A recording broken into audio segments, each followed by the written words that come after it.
"Get this pauper away from the table," my daughter-in-law said, loud enough for the entire restaurant to hear, as if I were something that had wandered in by mistake instead of someone who had raised the man sitting beside her. The words didn't hit me all at once, they settled slowly, like dust in a room that had just gone silent, and for a moment no one moved, not the waiter holding a bottle of wine mid-pour, not the couple at the next table pretending not to listen, and certainly not my son, Daniel, who kept his eyes fixed on the white tablecloth as if studying its stitching could somehow make me disappear. I had arrived 10 minutes earlier, a little out of breath from the walk across the parking lot, wearing a simple navy dress I'd owned for years and the same low heels I always wore when I wanted to feel steady, not impressive, because I thought this dinner was about family, not appearances, and I had even brought a small gift tucked carefully in my purse, a silver watch I'd chosen for Daniel to mark his promotion, something understated, something meaningful, something a mother gives her son when she's proud of the man he's become.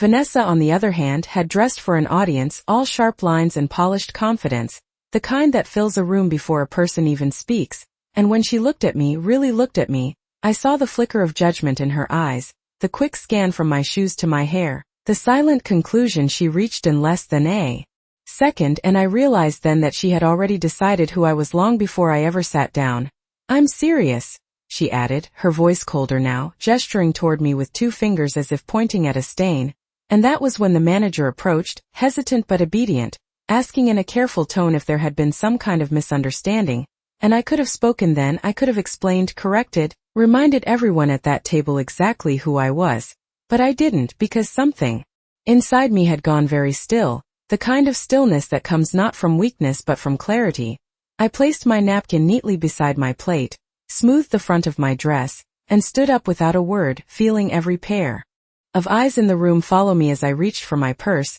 the small gift still inside, untouched, and as I turned just for a second, I looked at my son, waiting for him to say something, anything, to stop this from becoming what it already was, but he didn't. He just shifted in his chair, uncomfortable, silent, choosing ease over truth, and that silence, more than her words, told me everything I needed to know. I nodded once, not to them but to myself, and walked away from the table as calmly as I had arrived. My steps measured, my back straight, leaving behind the untouched glass of water, the folded menu, and the illusion that this dinner had ever been about family at all. The night air outside felt colder than it should have for early spring, the kind of chill that settles into your bones not because of the temperature but because something inside you has shifted, and I stood there for a moment beside the curb, my hand still wrapped around the strap of my purse, listening to the faint clinking of glasses and laughter drifting from inside the restaurant as if nothing unusual had happened, as if a woman had not just been dismissed from her own family's table like an inconvenience. I walked slowly toward the parking lot, each step steady, deliberate, the way you walk when you refuse to let the world see you stumble. And when I reached my car, I did not get in right away. I simply stood there and looked at my reflection in the darkened window, taking in the lines on my face, the silver in my hair, the life I had lived written plainly without apology, and I wondered, not for the first time, when exactly respect had become something conditional in my own family. The drive home was quiet, the radio off, the city lights passing in long stretches of gold and shadow, and I found my thoughts returning not to Vanessa's words but to Daniel's silence, to the way he had not looked at me, not defended me, not even offered the smallest gesture that might have said I still mattered, and that silence echoed louder than anything she had said, because it carried years of distance I had chosen not to see. When I pulled into my driveway, the porch light I had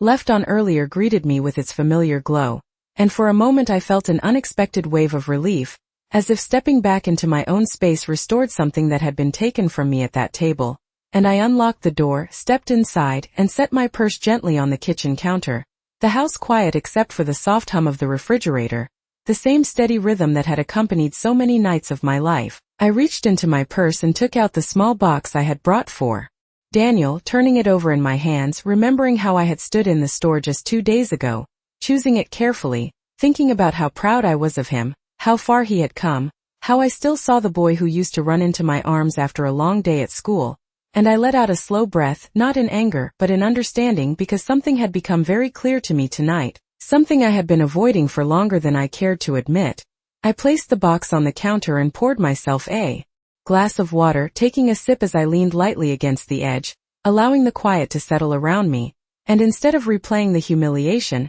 I began to replay the patterns, the small moments over the past few years that I had dismissed as misunderstandings or stress or timing, the times Vanessa had spoken over me, the times Daniel had canceled plans at the last minute, the subtle shifts that had slowly moved me to the edges of their lives without ever announcing it directly. And now, standing alone in my kitchen, I could finally see it all for what it was, not a single moment of disrespect, but a series of choices that had led to this one. And I realized then that tonight had not been the beginning of anything new. It had simply been the moment when everything hidden had finally been said out loud. The next morning arrived quietly, the kind of calm that follows a storm, not because everything has been resolved but because something has settled into place, and I woke before sunrise as I always did, moving through my kitchen with practiced ease, setting the coffee to brew, opening the blinds just enough to let the first pale light slip across the countertops, and for the first time in a long while, I was not thinking about what I might say to fix things or how I could smooth over what had happened.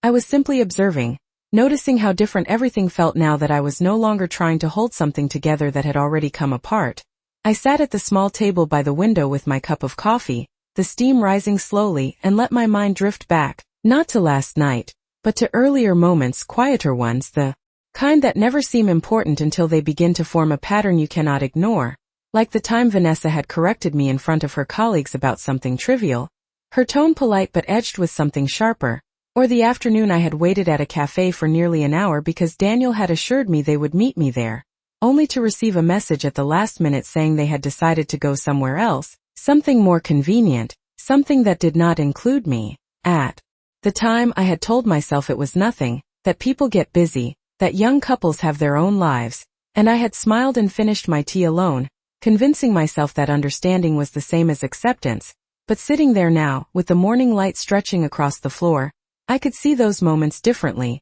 not as isolated incidents but as small shifts, each one moving me a little further away from the center of their world. I stood up and rinsed my cup, placing it carefully in the sink, and as I did, my phone buzzed softly on the counter, the screen lighting up with Daniel's name, and I looked at it for a long second before turning it face down without answering, not out of anger, but because I knew that whatever he was about to say would come from the same place that had kept him silent the night before, a place that chose comfort over truth, and I was no longer willing to meet him there. Instead, I walked down the hallway to my study, a room I had not needed to use much in recent years, and opened the drawer where I kept old documents, letters, and a few things I had not had reason to revisit, and as I sorted through them, I came across a folder with the company's original incorporation papers, the edges slightly worn, the ink still crisp, a quiet reminder of a life I had built long before anyone had the chance to underestimate it, and I ran my fingers lightly over the pages, not with pride, but with a steady recognition of what they represented: years of work, of decisions made carefully, of a foundation that had never depended on anyone else's approval. I closed the folder and held it for a moment, feeling something settle inside me, not anger, not even disappointment, but clarity, the kind that does not demand a reaction but makes one inevitable. And I realized that what had happened the night before was not something to argue about or explain. It was something to respond to, in a way that did not raise my voice or seek validation, but simply restored balance. And as I placed the folder neatly on my desk, I knew that whatever came next would not be driven by emotion, but by something far more steady: the quiet certainty of knowing exactly who I was, regardless of who had chosen to forget. The rest of that morning unfolded with a quiet precision that had been absent from my life for some time, as if each movement I made carried a purpose I had only just rediscovered, and by 8 o'clock I was dressed not in the soft, comfortable clothes I usually wore at home, but in a tailored charcoal suit that had not left my closet in years, the fabric still holding its shape, the lines still sharp, a reflection of a version of myself I had not needed to present to the world in a very long time. And as I fastened the last button, I caught my reflection again, not searching for reassurance, but simply acknowledging the woman standing there, the one who had built something real, something lasting, something that did not depend on anyone else's recognition. My phone rang once more as I stepped into the hallway, Daniel's name lighting up the screen again, and this time I let it ring out without even looking at it for long, because I understood now that whatever conversation he wanted to have would come too late to change what had already been revealed. And I slipped the phone into my bag, picked up my keys, and walked out into the crisp morning air with a calm that felt almost unfamiliar. The drive into the city took just under 30 minutes, the roads filling gradually with commuters, each car moving with its own quiet urgency, and I followed the route I had taken thousands of times before, though it had been years since I had made this drive with any intention beyond a passing visit, and as the skyline came into view, I felt no nostalgia, only clarity, as if the distance I had placed between myself and this part of my life had served its purpose, and now it was time to step back into it, not out of necessity but by choice. When I pulled into the underground parking garage of the corporate building, the attendant at the entrance looked up briefly, then did a double take, his posture shifting almost immediately as recognition settled in, and he gave a small nod of respect as he waved me through, a gesture that required no words, and I parked in the reserved space that had remained. Unused for years, the painted lines still crisp, the sign bearing my name still in place as if it had been waiting patiently for my return. Inside, the lobby was just as I remembered, polished marble floors, soft lighting, the quiet hum of efficiency, and as I stepped through the glass doors, conversations paused for a fraction of a second, heads turning subtly, not in curiosity but in recognition, and I acknowledged no one directly, not out of indifference, but because I had not come here for ceremony or attention. I had come because something needed to be set right. The elevator ride to the executive floor was smooth and silent, the mirrored walls reflecting a composed figure who no longer questioned whether she belonged there. And when the doors opened, I was met by Linda Hayes, who had clearly been informed of my arrival, her posture straight, her expression professional but tinged with something else, perhaps anticipation, perhaps concern, and she greeted me with a quiet, "Good morning, Miss Carter," as if no time had passed at all, and I returned the greeting with a slight nod, handing her the folder I had brought from home. "I will need everything you have on Vanessa Carter," I said, my voice even, not raised, not sharpened, simply stated, and Linda accepted the folder without hesitation, understanding immediately that this was not a casual request, and as she turned to carry out the instruction, I stepped into the office at the end of the hall, the one that had once been mine every day, and closed the door behind me, the soft click echoing in the quiet space as I set my bag down and took my place at the desk, not as someone returning to reclaim power, but as someone who had never truly given it away in the first place. Linda returned within 15 minutes, her steps measured but efficient, carrying a thin stack of documents and a tablet that she placed neatly on the desk in front of me, and I did not reach for them immediately. I simply looked at the top page, at the printed name Vanessa Carter, and for a brief moment I allowed myself to remember the day I had first met her, the way she had smiled so brightly, the way she had spoken with just enough warmth to seem genuine, and how I had chosen to believe that she would bring something good into Daniel's life, something steady, something kind. But as I finally opened the file, those early impressions felt distant, almost irrelevant, replaced now by the clear, structured outline of who she had chosen to become within these walls. Her performance reviews were strong, her numbers consistent, her supervisor's notes filled with words like driven, ambitious, assertive, but beneath that language, there were quieter observations,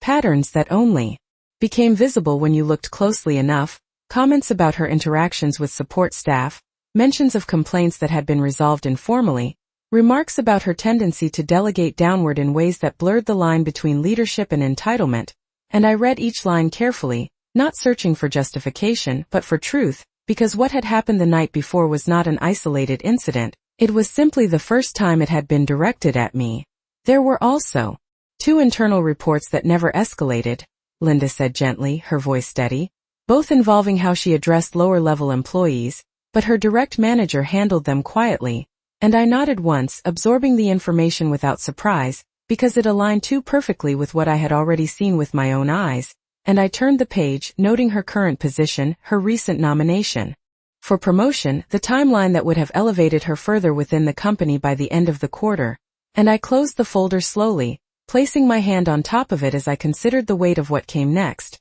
Outside the office, I could hear the faint rhythm of the workday beginning, phones ringing, voices carrying through the hallway, the steady movement of a company functioning as it always had, unaware that something within its structure was about to shift. And I leaned back slightly in my chair, not out of hesitation, but to ensure that every decision I made would come from clarity rather than impulse, because this was not about punishment, it was about alignment, about ensuring that the values this company stood for were not just written in policy manuals but reflected in the behavior of the people who represented it. "Schedule a meeting," I said finally, my voice calm, precise. Executive review, 10 o'clock, include Vanessa Carter. And Linda gave a small nod, already turning to carry out the instruction, but she paused for a fraction of a second, as if considering whether to say more before simply adding, "Yes, Miss Carter," and leaving the room. I remained seated, the folder still beneath my hand, and allowed the silence to settle once again, not heavy, not uncertain, but grounded,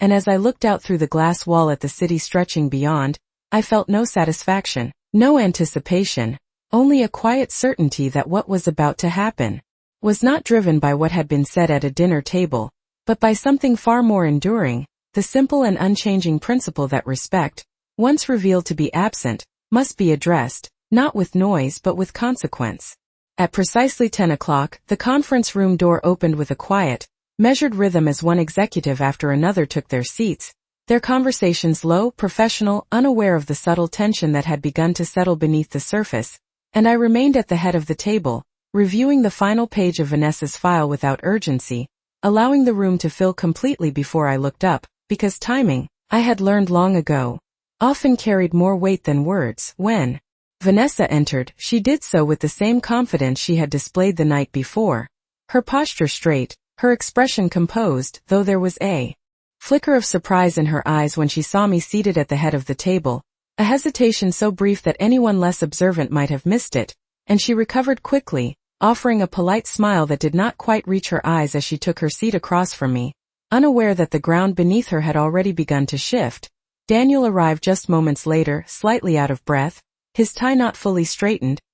his gaze moving quickly between me and Vanessa, as if trying to read something he did not yet understand, and for a second our eyes met, and I saw in his expression a question he had not yet formed into words, but I offered him no reassurance, no signal, only a steady, neutral acknowledgement before turning my attention back to the room. "Let us begin," I said, my voice even, carrying easily across the table without needing to rise, and the conversation ceased immediately, replaced by the focused silence of a meeting that had suddenly taken on a different tone. And I nodded once to Linda, who stood to present, her movements precise as she outlined the purpose of the review, the agenda structured, formal, leaving no space for speculation or confusion. Vanessa listened attentively at first, her posture confident, her pen poised above her notebook as if expecting recognition, perhaps even praise, and when Linda mentioned her recent performance metrics, the corners of her lips lifted slightly, the familiar assurance returning. But then the shift came.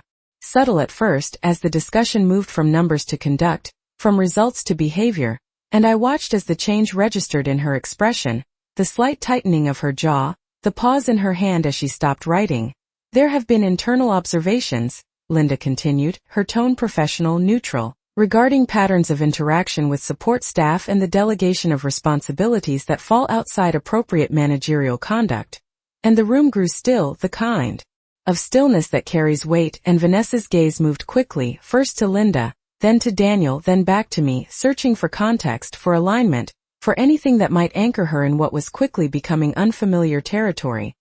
Daniel shifted in his seat, his discomfort now visible, his hand moving to adjust his tie again, a small, unconscious gesture, and I could see the moment he began to understand that this meeting was not what he had assumed it would be, that it was not a routine discussion, not a formality, but something far more deliberate, and still, he said nothing. I allowed a brief pause to settle over the room before I spoke again, not to escalate, not to accuse, but to clarify, because clarity, when delivered without emotion, leaves very little room for denial, and as I placed my hands calmly on the table, my gaze steady, I addressed Vanessa directly for the first time that morning. Not as a mother, not as someone connected to her through family, but as the one person in that room whose role she had never fully understood, and the shift in the air was immediate, quiet, but unmistakable, as if every person present sensed that whatever came next would define far more than a simple review. "Miss Carter," Vanessa said, her voice carefully controlled, though the slight tension at the edges betrayed the calm she was trying to maintain,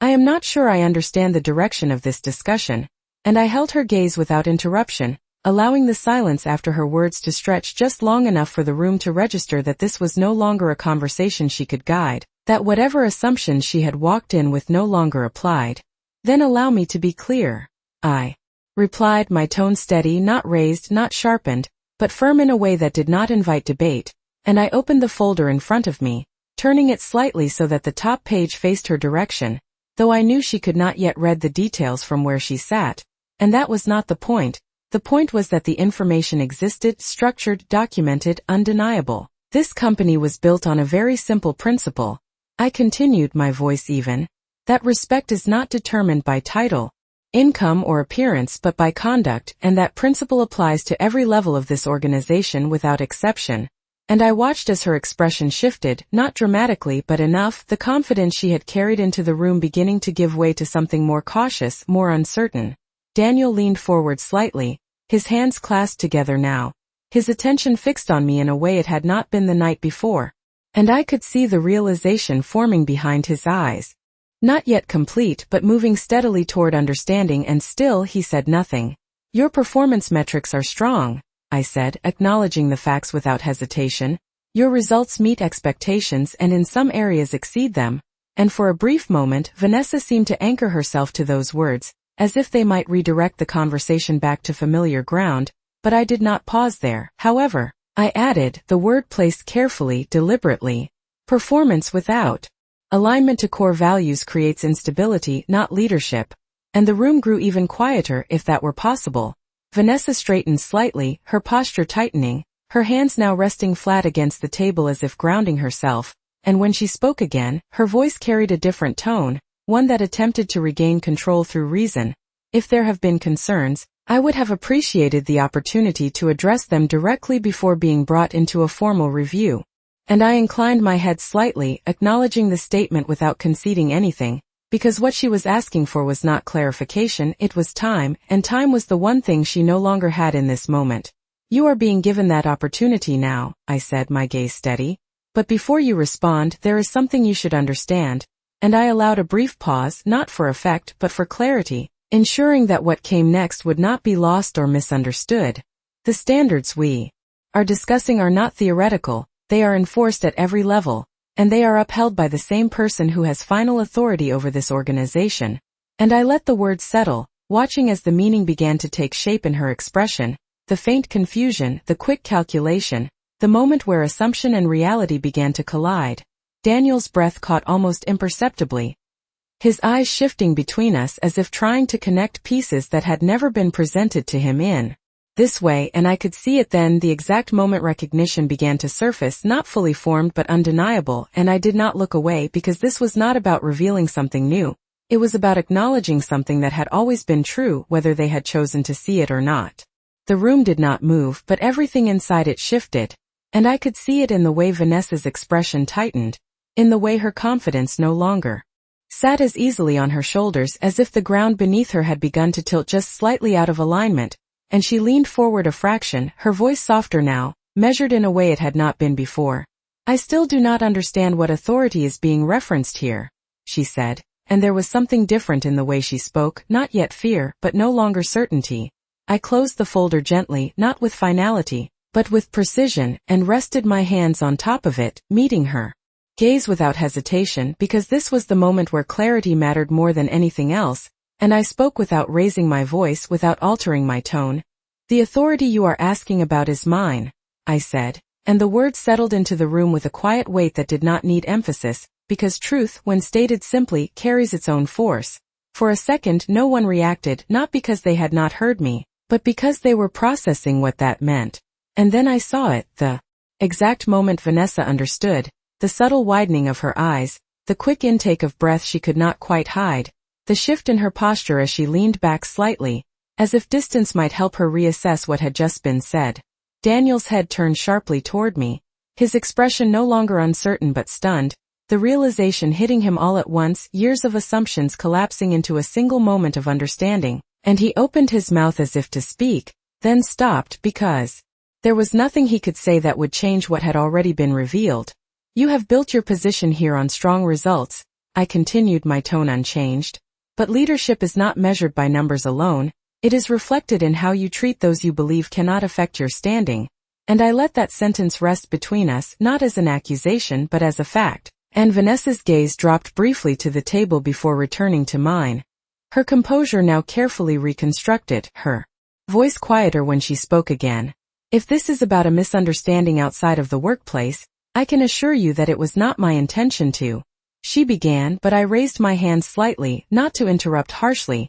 but to stop the direction of her words before they could shift into explanation. Intent does not erase conduct, I said calmly, and conduct, when repeated, becomes character. And the silence that followed was complete, the kind that leaves no space for deflection. I turned slightly toward Linda, who had remained standing to the side, and gave a small nod, and she understood immediately, stepping forward to place an additional document on the table, one that outlined the company's code of conduct, the expectations clearly stated, the consequences equally clear, and I looked back at Vanessa, not with anger, not with satisfaction, but with a steady finality that did not need to be spoken twice. Effective immediately, I said. You will be removed from your current position and reassigned to a probationary role within operations, where your conduct will be evaluated alongside your performance. And I paused just long enough for the meaning to register fully. This is not a punishment, it is a correction. And I held her gaze as the reality settled in, not